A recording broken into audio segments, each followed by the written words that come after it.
आज बिहार पुलिस भर्ती 2023 का जो मैं तैयारी का प्रारंभ किया हूँ और 1 जनवरी को ही मैं बता दिया था कि मैं बिहार पुलिस के लिए स्पेशल क्लास चला रहा हूँ।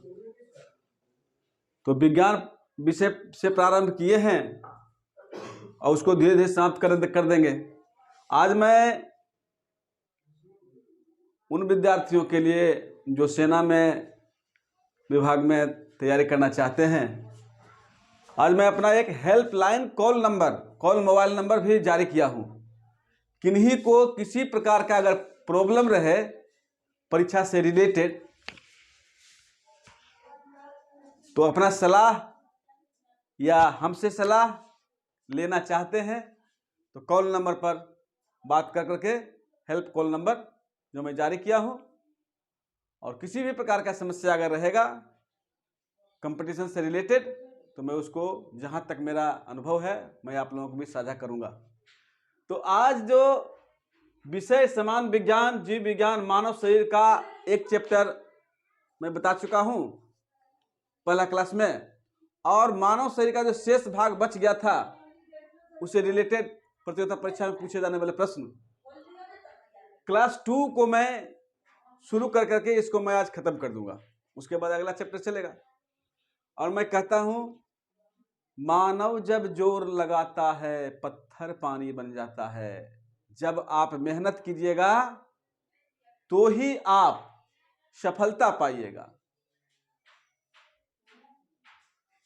खरहा और खरगोश, कछुआ और हिरन, एक खरगोश की जो कहानी है उसको आपने देखे हैं ना, कि दोनों में बाजी लग जाता है और एक मध्यम गति से चलने वाला कछुआ जो है उसके बारे में तो सोचता था कि कहिया जीतेगा हमसे, उससे दोनों बाजी लगाया और जाकर के उसको तो ये भ्रम था कि हम तो तेज दौड़ते हैं, इससे मैं तो तुरंत अपना गंतव्य स्थान पर पहुंच जाऊंगा। इसने भी बाजी लगाया, ठीक है लगाओ। इसको अपने दृढ़ निश्चय पर विश्वास था और उसको अपने तेज पर घमंड था कि हम इससे ज्यादा दौड़ते हैं। समय ऐसा आया कि दौड़ते गया, चलते रहा। उसके बीच खरगोश को लगा कि बहुत दूर है हमसे, हम तो एक झपक में अपना गंतव्य स्थान पर पहुंच जाएंगे, थोड़ा आराम कर लेते। आराम किया, उसको नींद लग गया और कछुआ जो है धीरे धीरे चलते रहा, जाकर के गंतव्य स्थान पर पहुंच गया। खरगोश को नींद टूटा, ये दौड़ा तो देखा कछुआ वहां पहुंचा हुआ है। तो मेरा कहने के मतलब मेरा ये हुआ कि धीरे धीरे भी अगर मेहनत करते जाइएगा तो आपसे तेज विद्यार्थी सफल नहीं होंगे, लेकिन आप जो हैं सफल हो जाएगा। कंटिन्यू स्टडी जारी रखिए, हर विषय पर कमांड रखिए। और देखिए, इसी तरह से मैं आज मानव शरीर का दूसरा भाग जो है मैं आप लोगों को बता करके इस मानव शरीर का जो चैप्टर है, मानव शरीर से संबंधित जो प्रश्न है वो आज मैं समाप्त कर दूंगा। तो अग्नाशय है। अग्नाशय जो है यह मानव शरीर का मिश्रित ग्रंथि है। मिश्रित ग्रंथि का मतलब यह हुआ कि बाह्य और अंतर ग्रंथि का गुण दोनों में हो, इसीलिए अग्नाशय को मिश्रित ग्रंथि कहा गया है। और यहां जो है पाचक रस का स्रवण होता है, माने निकलता है यहां से। यह मानव शरीर की दूसरी सबसे बड़ी ग्रंथि है। ये क्या है? मानव शरीर का दूसरी सबसे बड़ी ग्रंथि है। तो मानव शरीर का सबसे बड़ी ग्रंथि कौन है? इसके पहले वाले भाग में बताए थे कि मानव शरीर का सबसे बड़ी ग्रंथि जो है वो है आपका यकृत, लीवर जिसको कहते हैं। और ये जो है अग्नाशय जो है दूसरी ग्रंथि है। और अग्नाशय में वसा और स्टार्च का पाचन यहां पर होता है। अग्नाशय में ही भोज्य पदार्थ में जो है स्टार्च और वसा जो रहते हैं वो यहां आकर के पच जाते हैं। उसके बाद है छोटी आंत। छोटी आंत में देखिए क्या विशेषता है। नाम है छोटी आंत, लेकिन इसकी लंबाई बड़ी आंत से बहुत ज्यादा है। इसकी लंबाई है 6 से 7 मीटर, जबकि छोटी आंत की जो लंबाई है 1 से 1.5 मीटर है, 1 से 1.5 मीटर है। बड़ी आंत की लंबाई 1 से लेकर के 1.5 मीटर है, छोटी आंत की लंबाई जो है 6 से 7 मीटर है।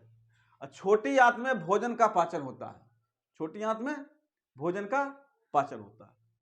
बड़ी आंत देखिए यहां जल का अवशोषण होता है। अब बड़ी आंत की लंबाई जो है 1 से लेकर के 1.5 मीटर है, और बड़ी आंत में लार में जो रहता है, लार जो बनता है मुंह में, यहीं से जाता है। और लार में लिख दिए हैं कि 99.5% जल होता है। क्या होता है? जल होता है। और यहां दूध को पचाने वाला एक एंजाइम है रेनिन, जो दूध को पचाता है। ये बड़ी आंत में ही रेनिन जो है उसको पचा देता है। और एंजाइम जो है, व्हाट इज एंजाइम? क्या है एंजाइम? एंजाइम जो है एक प्रोटीन है। क्या है? एंजाइम प्रोटीन है। यहां बड़ी आंत में अवशिष्ट पदार्थों का भी, माने भोजन जो पच जाता है, पचने के बाद जो अवशिष्ट पदार्थ जो होते हैं छोटी आंत से बड़ी आंत में आ जाते हैं, और यहां अवशिष्ट पदार्थों का अवशोषण होता है। अब है पाचन अंग। पाचन अंग में जो भाग लेने वाले हैं, यहां कैसे कैसे पाचन की क्रिया संपादित होते हैं उसका एक देख लीजिए। मुंह है, मुंह में टाइलिन है, टाइलिन जिसको लार कहते हैं।